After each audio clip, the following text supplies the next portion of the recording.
Alam ba yung nanay ni Alice Go? Hindi ko masasabi na nanay, hindi ko kilala yung sinasabi niyang nanay na yung Wala ba siyang pinapakilala na Wala. ito nanay ko? Ganun. wala. Kaya pati So, sa yung pagkakaalam nyo, sino yung totoong nanay niya? kahit yung partner ng nanay niya, ng tatay niya, hindi ko rin masasabi na nanay niya yon kasi hindi nga pinapakilala as nanay niya eh. Never siya nagpakilala No. na meron siyang nanay? O... Hindi na pinakilala yon. Kaya ako nasabi na parang kakaiba kasi nga kung regular na Pilipino, proud ka na pakilala ang magulang mo. In her case, hindi eh.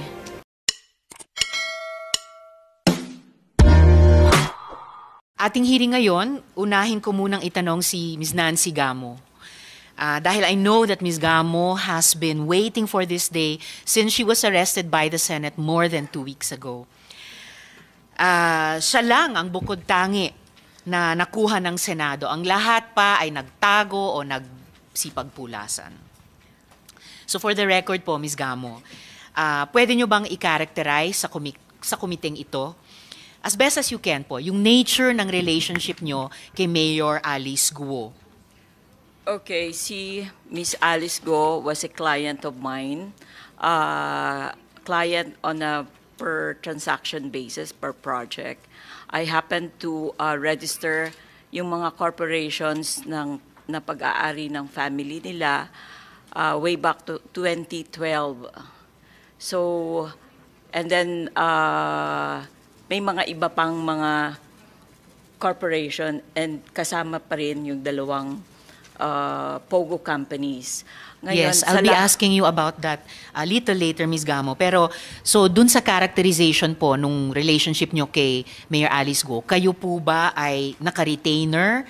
Empleyado ba kayo niya? Or freelance accountant po? Paano ang description nitong lahat freelance ng accountant lang po tinatalakay nyo? ako ni Miss Alright. Alice. Walang employment, walang retainer engagement. Okay po. Tapos mamaya pupuntahan po natin yung mga iba't ibang kumpanya na hinandle nyo para sa kanya, pati yung dalawang POGO companies na binanggit nyo Yes, na. ma'am. Kailan po kayo nagsimulang freelance accountant ni Mayor Alice Guo? I left corporate work way back 2009. So, na-meet ko si Alice way back 2012. After 27 years of working sa corporate, nag-freelance ako until now. Madam Chair, if I may. Yes, How did you SP get to meet Pro Tem. her? She was introduced by JP Samson. Who? JP Samson. Who is JP Samson? JP Samson is the nephew of my employer, Baliwag Lechon Manok, All right. the owner of the Baliwag Lechon Manok company. Who was Mayor Alice? Who was Alice then? Was she a mayor at the pa time? po, Not sir. yet. Hindi pa po, sir. Ano siya noong araw? I know nakabili siya ng sasakyan sa isang company, yung West Cars. Negosyante siya noong araw when you met her? Yes, meron na siyang, noong time na yon, meron na siyang QJJ Farm at saka QJJ Embroidery. Legal lahat yun? I think so. As far as you know? Yes.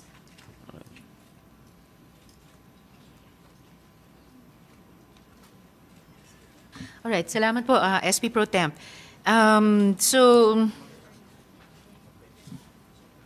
Alright.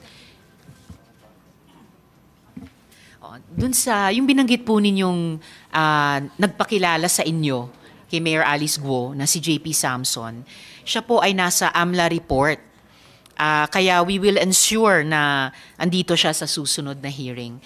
Anyway, Ms. Gamo, so sabi nyo nga po, nagsimula kayong freelance accountant kay Alice Guo 2012. So about a dozen years ago, no? After 27 years sa private practice.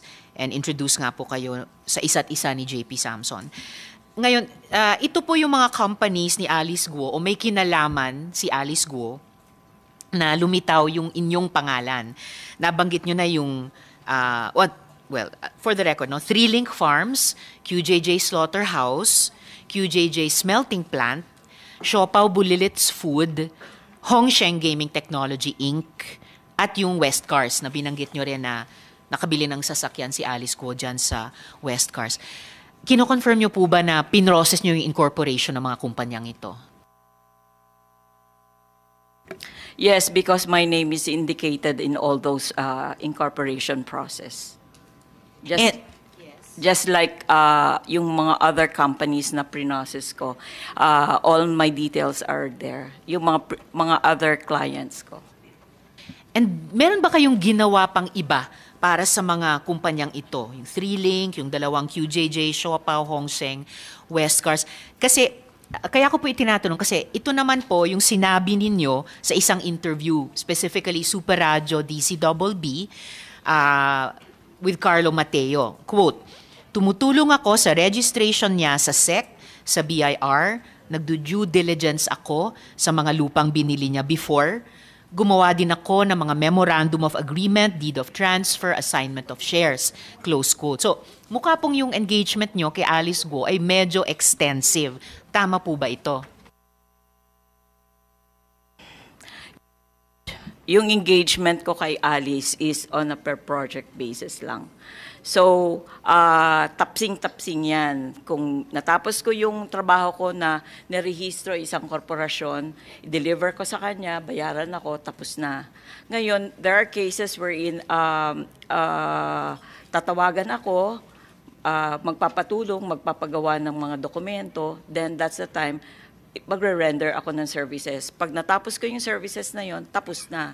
It's not continuous na from 2012 all throughout, hindi ganon. So, per project lang po, per services kung kailan ang kailangan ang serbisyo ko.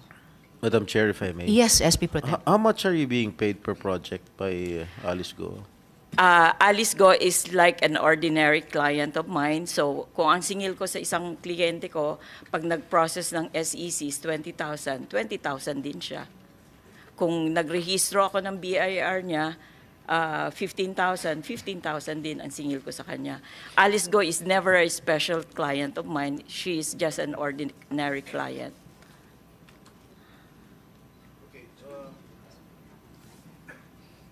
Nung nakilala mo si Alice Guo nung 2012, tama ba, 2012? Yes. Nung nakilala. Ano yung source of income niya nung panahon na yun? Para makabili siya ng property worth 12 million There sa is the Bamban. QJJ Farm, sir. There is what? Yung company niya na QJJ Farm at saka meron siyang QJJ Embroidery. QJJ? Embroidery Center.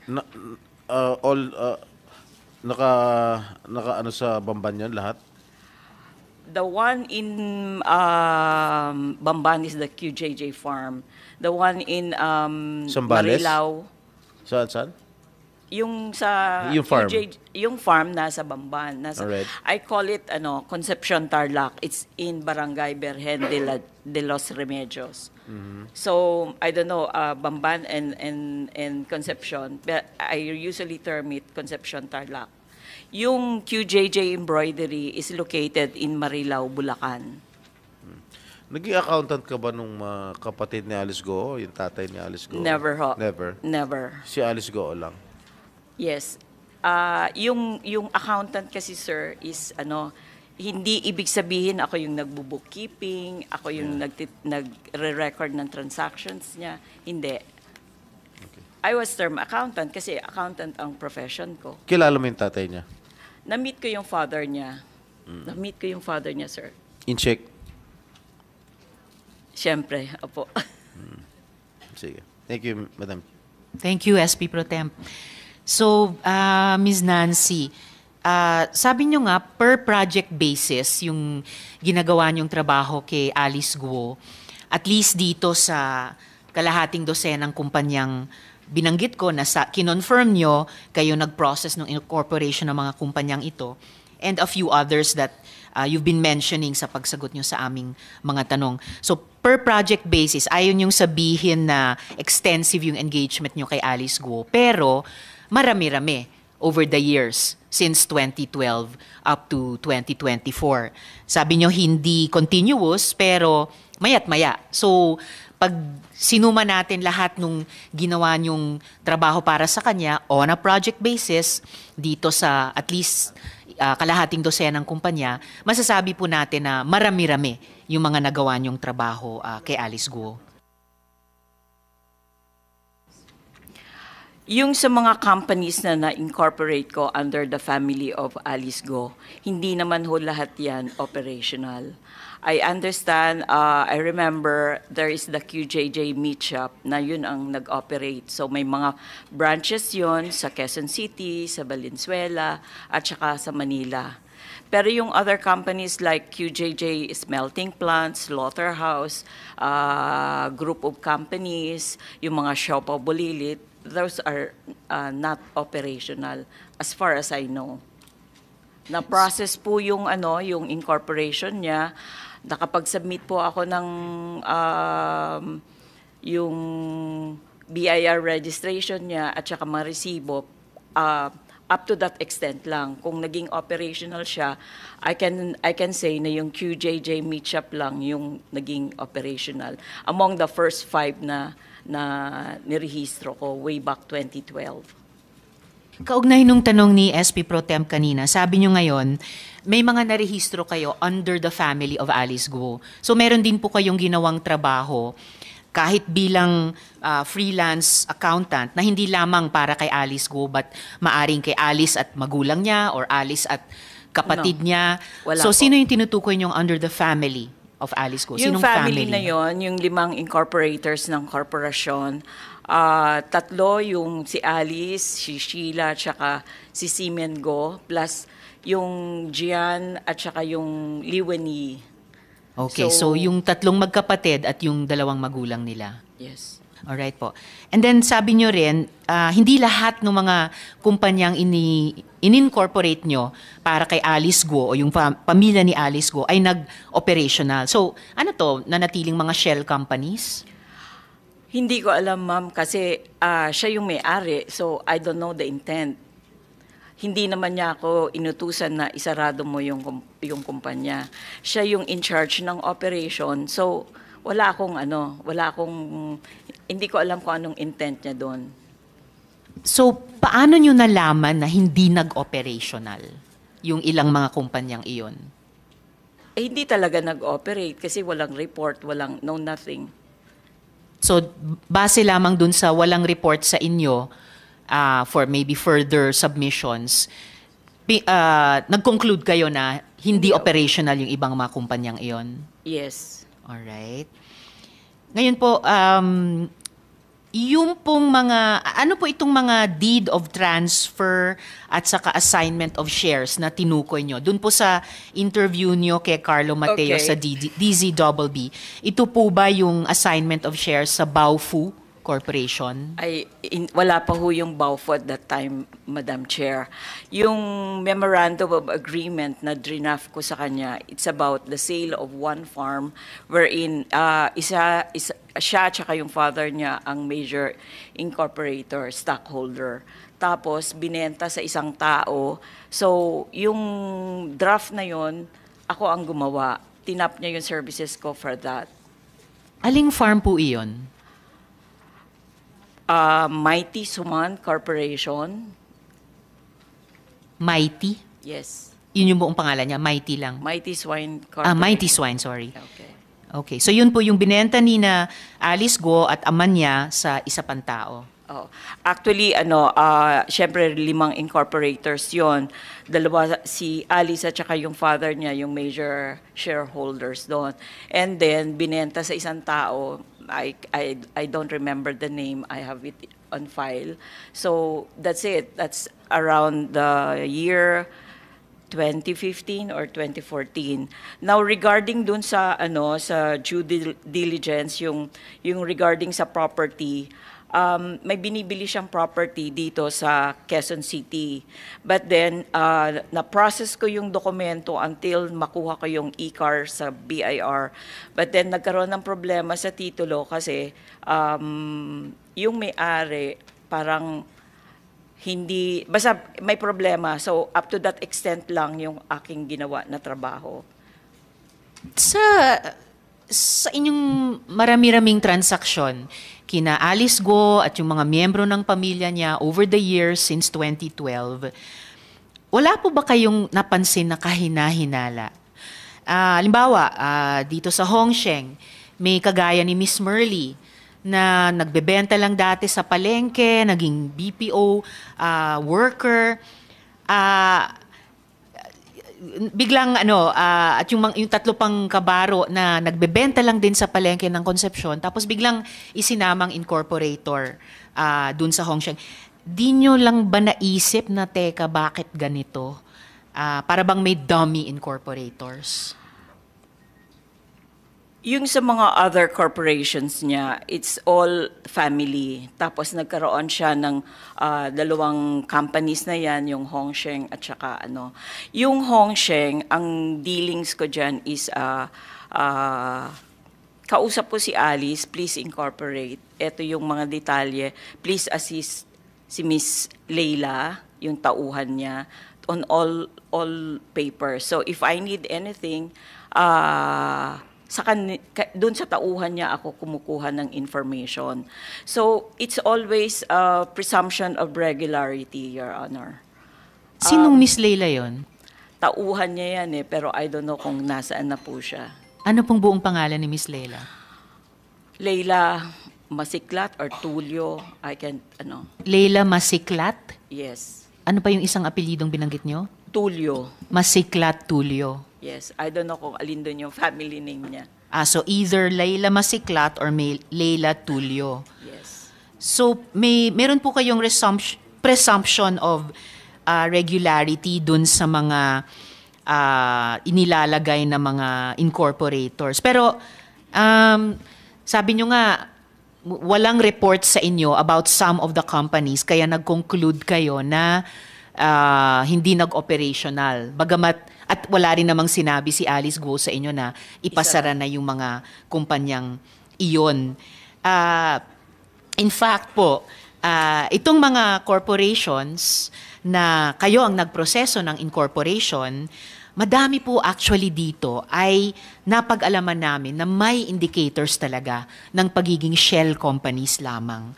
Hindi nagbabayad ng buwis sa BIR, walang operations gaya ng nag-obserbahan ninyo, wala ring empleyado, at walang remittance sa Pag-ibig.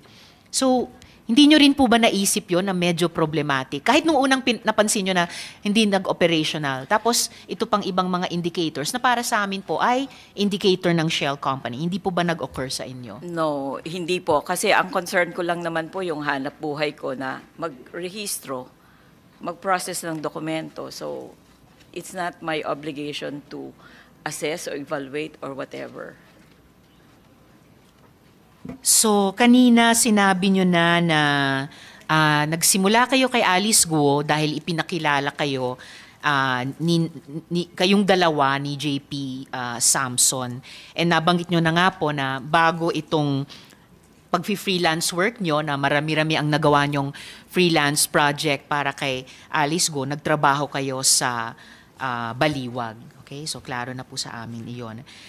Ngayon po, sa parehong interview nyo pong iyon sa DZBB kay Carlo Mateo, actually, nagkataon narinig ko po yun eh.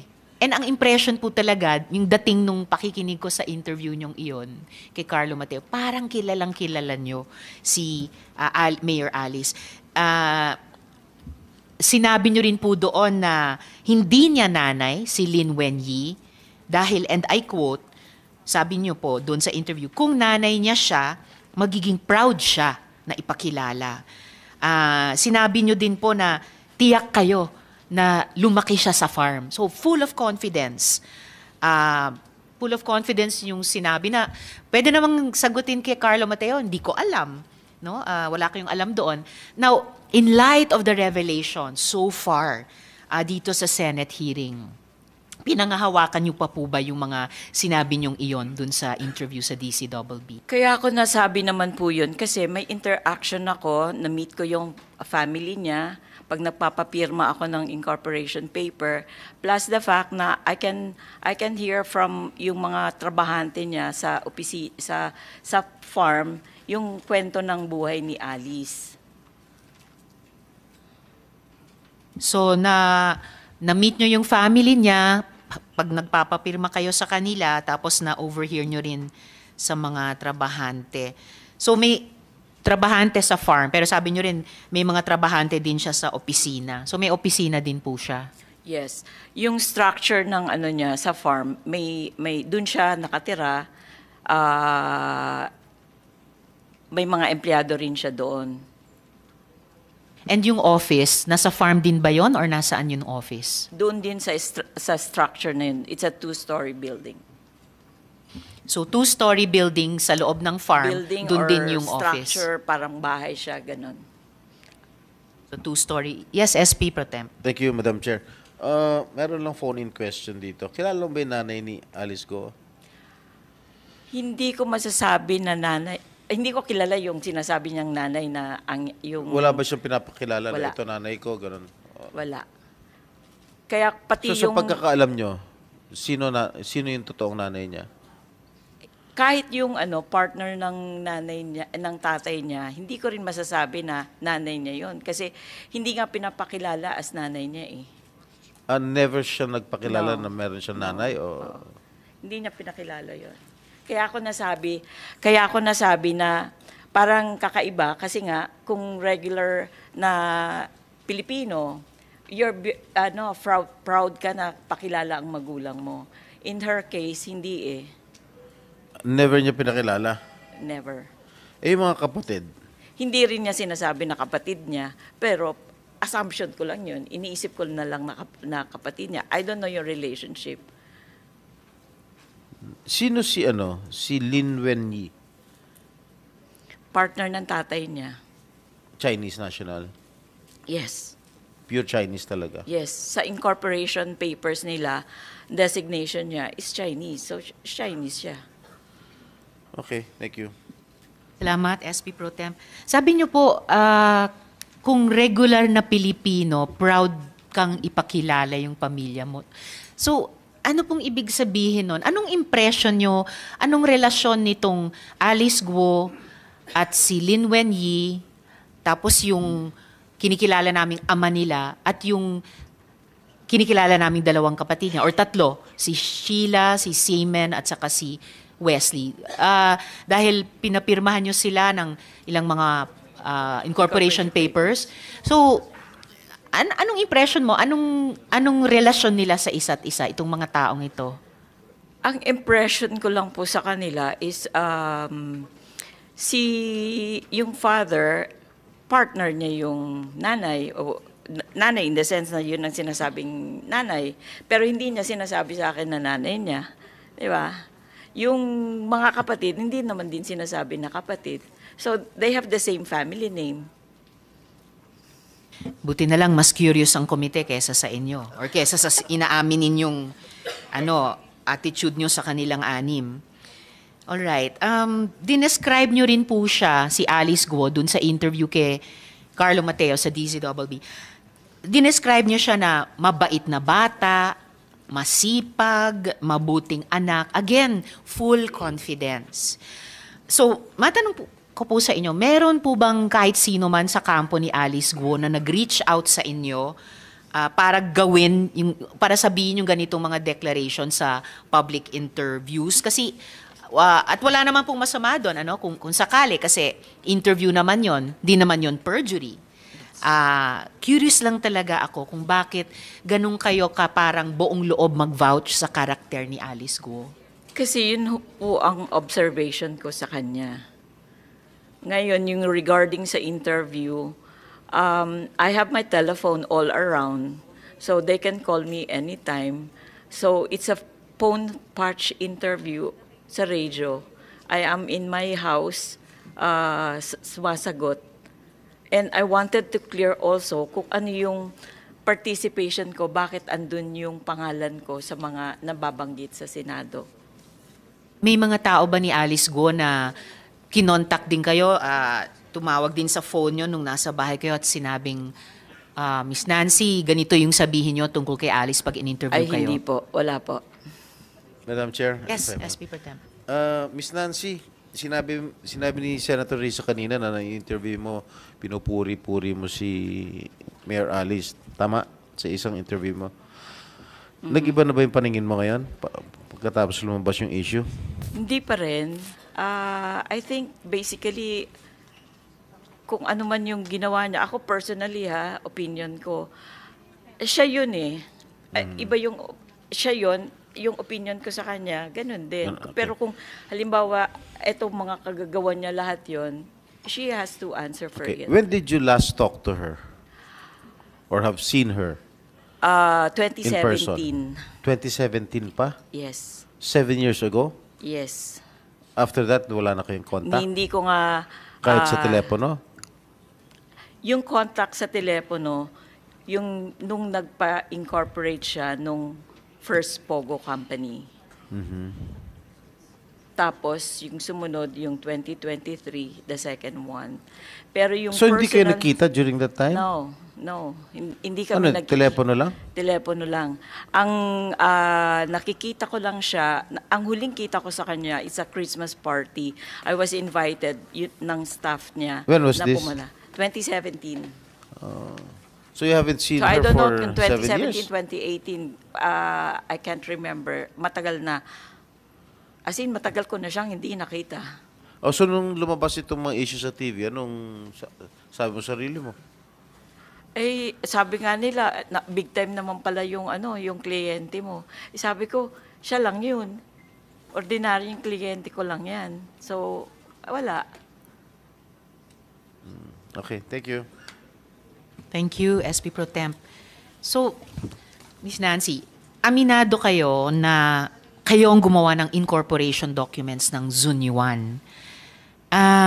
Nagpatulong ba sa inyo si Alice Guo para dito? At may sinabi ba siya na tulungan mo ito?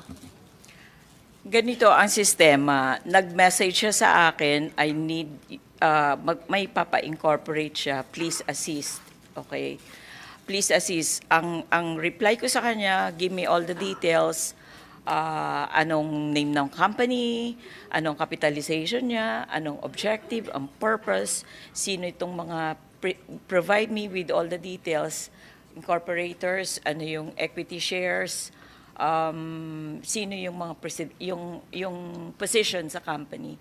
Kasi when pag nagfa-file ka sa SEC, andun lahat yun eh. Tatanungin kung sinong treasurer. So, ganun lang po. Binigay sa akin, prinoseso ko in a legal way. Dumaan siya sa PAGCOR, nakakuha ko ng endorsement. So, lumabas ang SEC certification. Sabi niyo, yung isang sinabi ni Alice Guo sa inyo nung nag-message sa inyo ay please assist. Noon sabi ni Alice Guo sa amin, walk-in lang daw yung Zunyuan. So sino yung pinapa-assist niya sa inyo dito Tauhan sa niya. incorporation ng Yung si Zunyuan? Miss Laila ang kausap ko. Si Miss Laila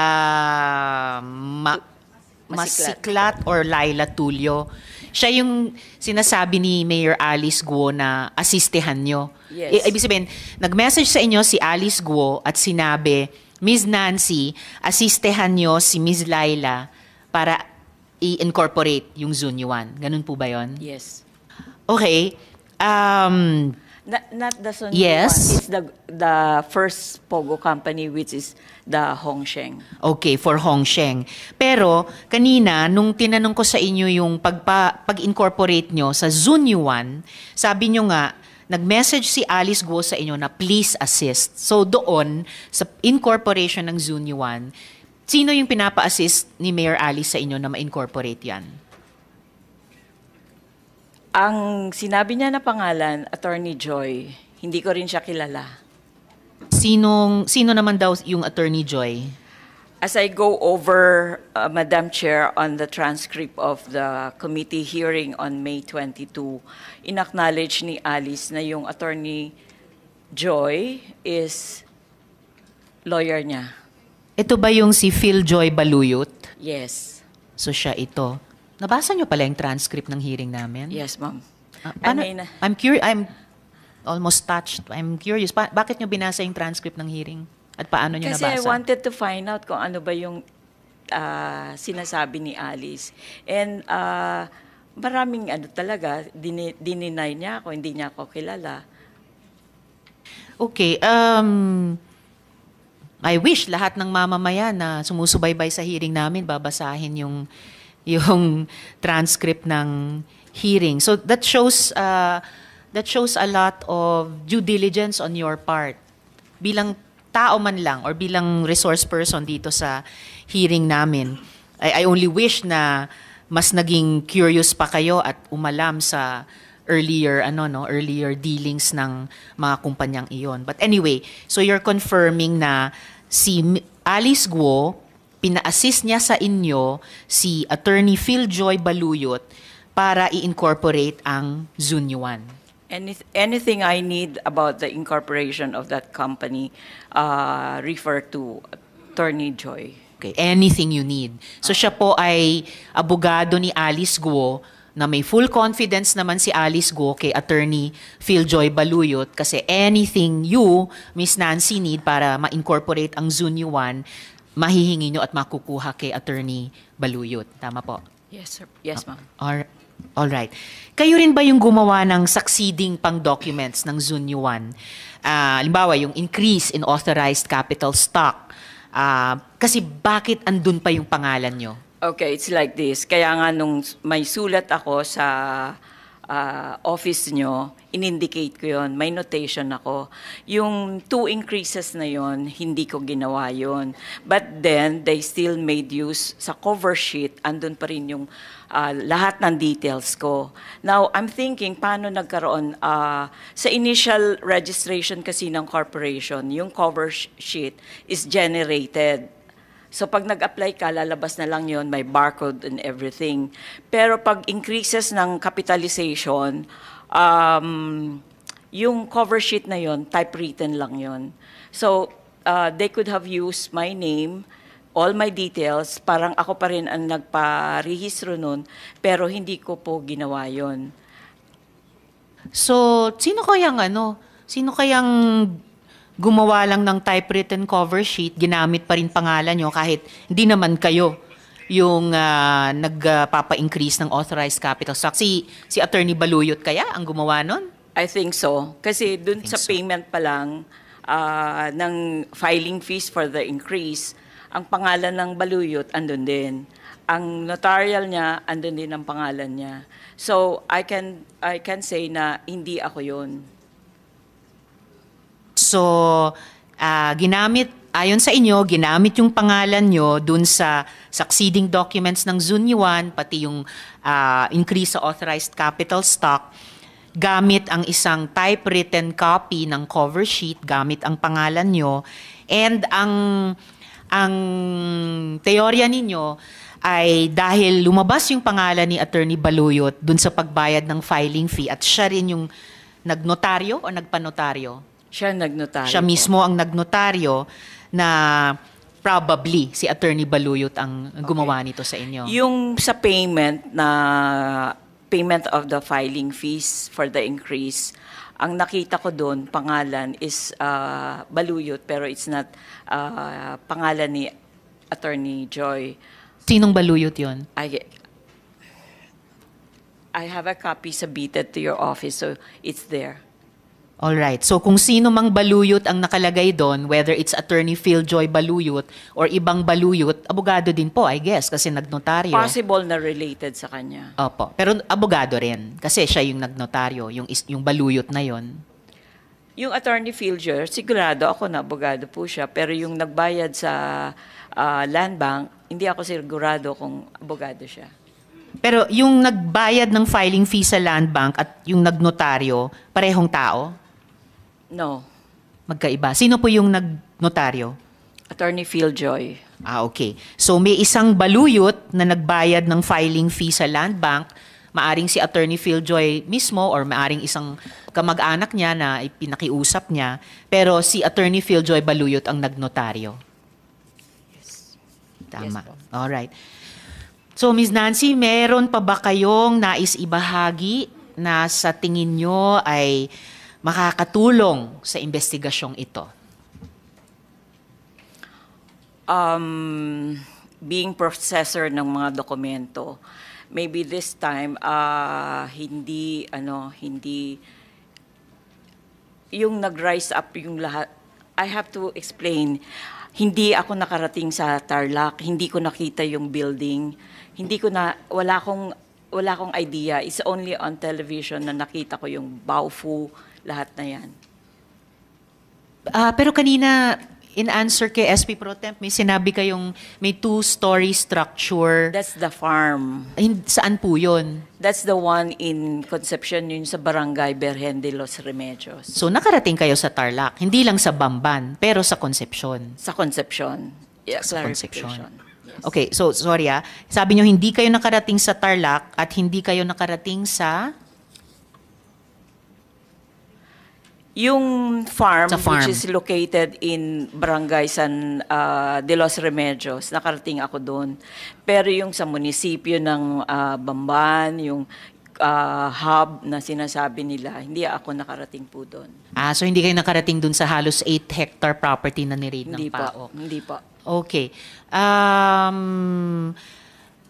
And yung Laila Masiklat or Laila Tulio for that matter, kung ano yung totoong buong pangalan niya, kaano-ano po niya si Myrna Masiklat? Kasi si Myrna ang nagbati ng happy birthday pretty pig kay Alice Guo. Ma'am, hindi ko po kilala. Hindi niyo po kilala si Myrna Masiklat? Hindi po. Alright.